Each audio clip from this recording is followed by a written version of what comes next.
მოგესალმებით. მე ვარ ნია გელაშვილი. ეს არის ქართული პოდკასტების არხი, სადაც ვისაუბრებთ სხვადასხვა თემებზე და გვეყოლება სტუდენტები.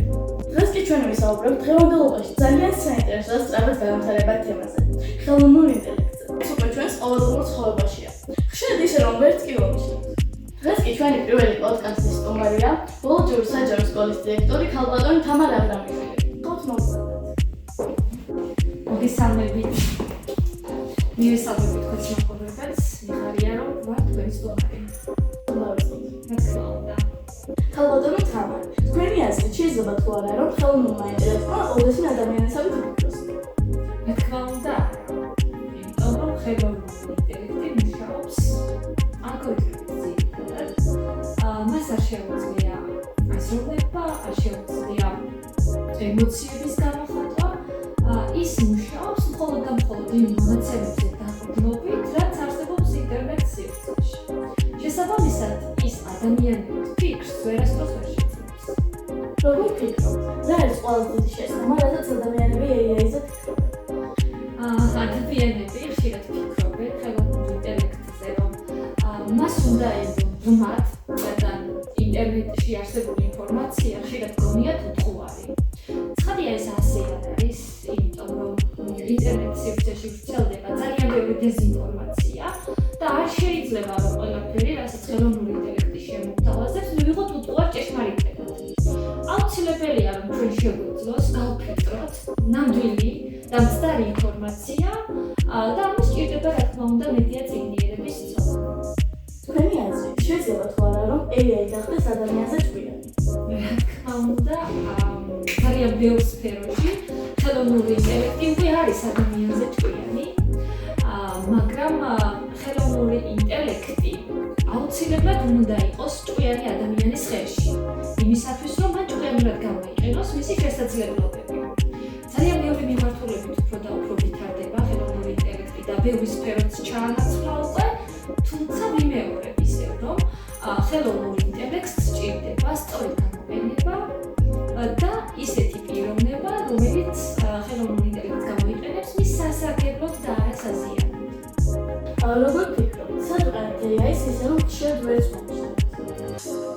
ხელოვნურ ინტელექტს ხშირად ვიყენებთ ჩვენ სოციალურ ქსელებში.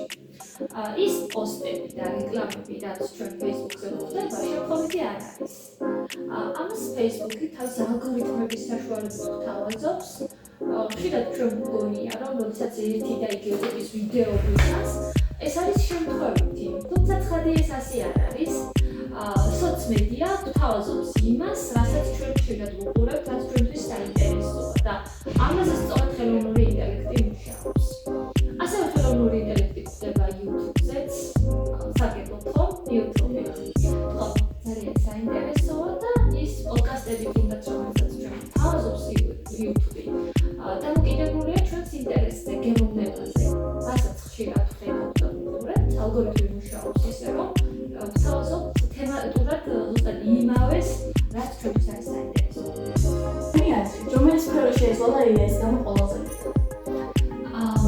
ხელოვნურმა ინტელექტმა ძალიან დიდი გავლენა მოახდინა მედიცინის სფეროზე.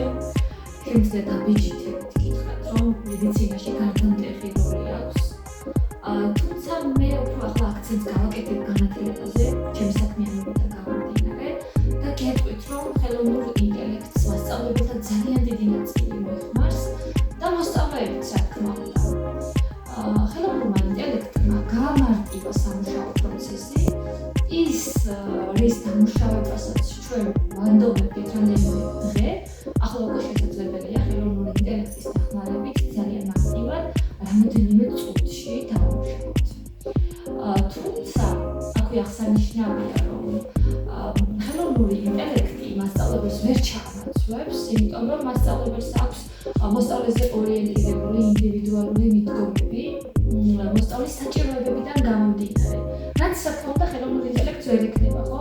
ის მხოლოდ და მხოლოდ ამუშავებს იმ ინფორმაციას, რასაც ჩვენ ვთხოვთ. ისიც ძალიან მშრალად და ისეთ მყისიერად, თუმცა ეს არ არის რა თქმა უნდა მოსწავლის საჭიროებებზე მორგებული. თუმცა რა თქმა უნდა ეს არის დამხმარე ინსტრუმენტი, რომელიც ამარტივებს საქმეს და უფრო მოქმედს ხდის დროში. თქვენ თუ იყენებთ ხელოვნურ ინტელექტს? რა თქმა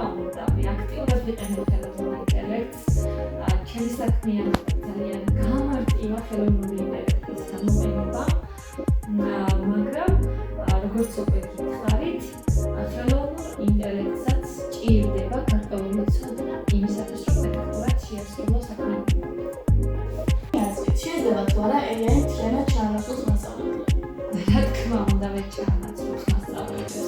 მასწავლებლებს ხომ საოცარი ემოციური ინტელექტი აქვთ. მასწავლებლებს ხომ შეუძლიათ ბავშვების მოტივაცია. ხო ასეა. განსაკუთრებული მხარდამჭერები არიან ბავშვების და ყოველთვის ცდილობენ, რომ თუ ბავშვი ნაკლებად მოტივირებულია, მაშინ გააღვივონ მოტივაცია. და არამოტივირებულ ბავშვს ხელოვნური ინტელექტი ვერანაირად ვერ ჩაანაცვლებს, ხო? ის მხოლოდ ინფორმაციას აწვდის და ცდილობს, რომ ასეთ ბავშვს თხოვს ის ინფორმაცია მიაწოდოს. დანარჩენი ემოციური კავშირი უკვე მასწავლებლის საქმეა.